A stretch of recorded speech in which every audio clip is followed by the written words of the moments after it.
आज इस वीडियो में हम मंगला गौरी की अद्भुत, प्राचीन और पौराणिक व्रत की कथा शेयर करने जा रहे हैं।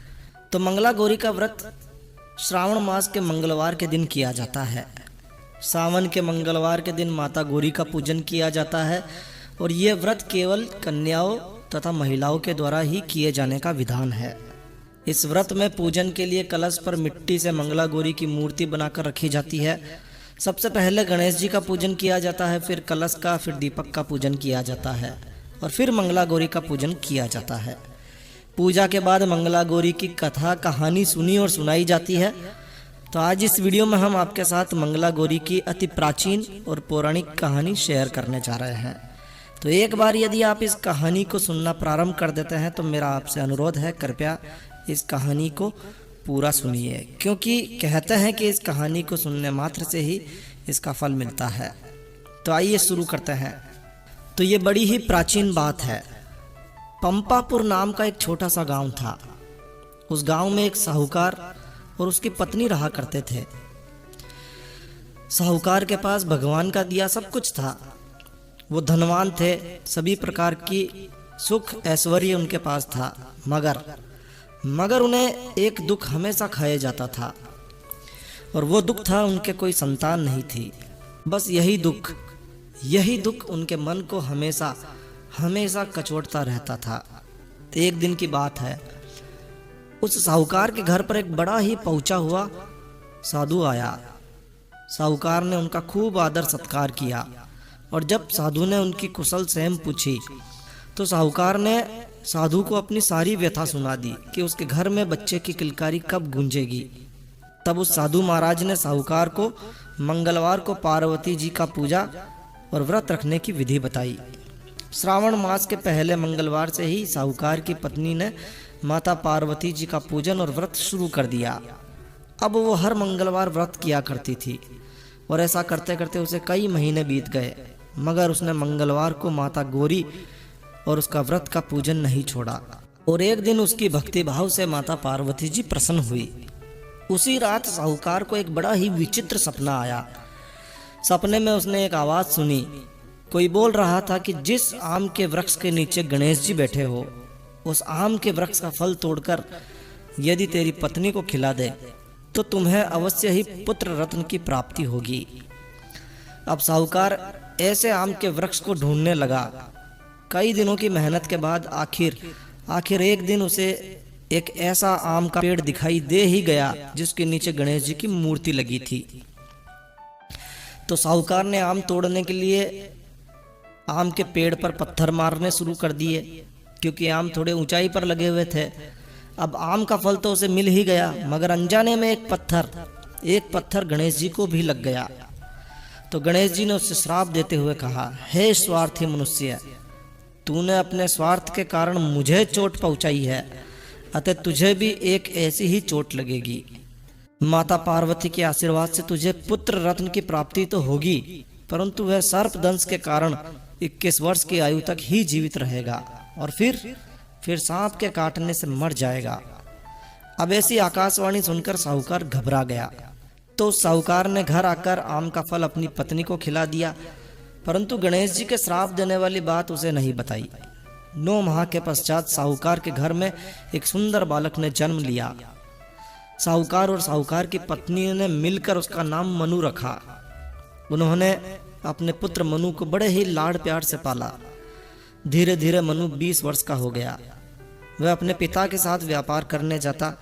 एक दिन व्यापार करके लौटते समय दोनों पिता और पुत्र भोजन करने के लिए गांव के पास तालाब के किनारे पेड़ की छांव में बैठ गए और भोजन करने लगे।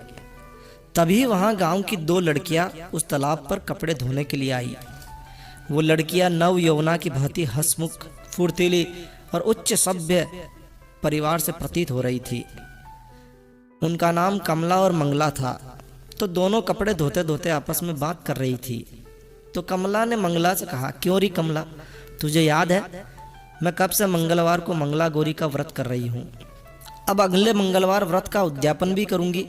इस व्रत के करने से मुझे मन लायक पति मिलेगा और सुख चैन से मैं रहूँगी। ऐसा कहते हुए कमला ने आगे कहा, मंगला, तू भी अगले साल श्रावण मास से पहले मंगलवार से इस व्रत को शुरू कर देना, तो तुझे भी मनपसंद वर मिलेगा। इस व्रत को करने से पति की आयु भी बढ़ती है। कमला की बात सुनकर मंगला भी व्रत करने के लिए तैयार हो गई। वहीं पेड़ के नीचे भोजन करते समय वे दोनों पिता पुत्र उन लड़कियों की बातचीत को सुन रहे थे। उन्हें लड़कियों के वार्तालाप से सेठ जी ने समझ लिया कि कमला नाम की लड़की उसके पुत्र के विवाह के लिए सबसे अधिक उपयुक्त है, क्योंकि वो मंगला गौरी का व्रत कर रही है और उस व्रत के प्रभाव से पति की आयु भी बढ़ती है। ऐसा सोचते हुए साहूकार ने तय कर लिया कि कमला का विवाह मनु के साथ कर दिया जाए। सेठ जी ने अपने पुत्र की मनोभावना को जानने के लिए पुत्र से कई तरह की बातें करी। पुत्र ने अपने पिता के विचारों से सहमति प्रकट कर दी और फिर सेठ जी ने अपने पुत्र का कमला के साथ विवाह करने का निश्चय कर ही लिया और सोचा कि ऐसा होने पर मेरे पुत्र की आयु बढ़ जाएगी और होने वाली कोई भी अनहोनी घटना टल जाएगी। ऐसा सोचते हुए साहूकार और उसका पुत्र कमला के पीछे पीछे उसके घर की ओर चल दिए। कमला के पिता भी कोई छोटी मोटी हस्ती नहीं थे, वो वहाँ के एक नामी साहूकार थे। तो सेठ जी ने कमला के पिता से अपने पुत्र के विवाह के बारे में बातचीत की। तो कमला के पिता ने कमला का विवाह मनु के साथ करने के लिए अपनी सहमति दे दी। शुभ मुहूर्त निकाला गया और फिर शुभ मुहूर्त में बड़ी धूमधाम के साथ उन दोनों का विवाह संपन्न कर दिया गया। अब दोनों पति पत्नी के रूप में अपना संसार चलाना शुरू कर दिया। तो घर में चारों ओर आनंद ही आनंद का वातावरण रहने लगा। अपने ससुराल में आकर भी कमला ने मंगला गौरी का व्रत नहीं छोड़ा। वो नियम से मंगला गौरी का व्रत किया करती थी।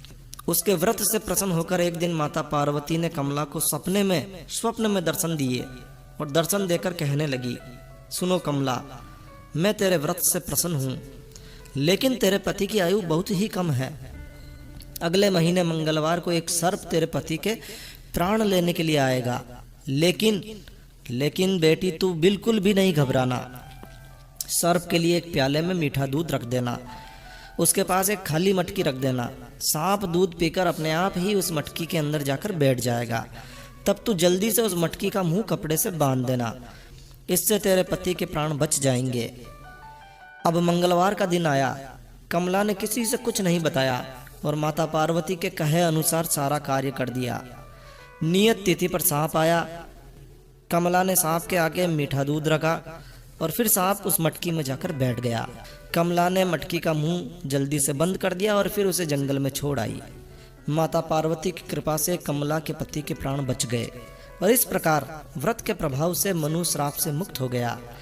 जब घर के लोगों को सारी घटना मालूम हुई तो सबने खुशियां मनाई। साहूकार ने ढोल ढमाके बजवाए और पूरे नगर में मिठाई बंटवाई। अब चारों ओर मंगला का गुणगान होने लगा। गांव की महिलाओं ने कमला से व्रत का विधि विधान पूछा और व्रत करने लगी। कमला ने भी अगले मंगलवार विधि विधान के साथ मंगला गौरी का व्रत का उद्यापन भव्य रूप से कराया। ब्राह्मणों को भोजन कराया, यथेष्ट दक्षिणा देकर उनसे आशीर्वाद लिया। तो इस तरह से मंगला गौरी के आशीर्वाद से कमला के पति की जान बच गई। तो है मंगला गौरी, है माता पार्वती, जिस तरह से आपने कमला के पति की आयु लंबी की, उसी तरह से इस व्रत को करने वाली हर स्त्री के पति की आयु को लंबी करना और उनकी सभी मनोकामनाओं को पूरा करना।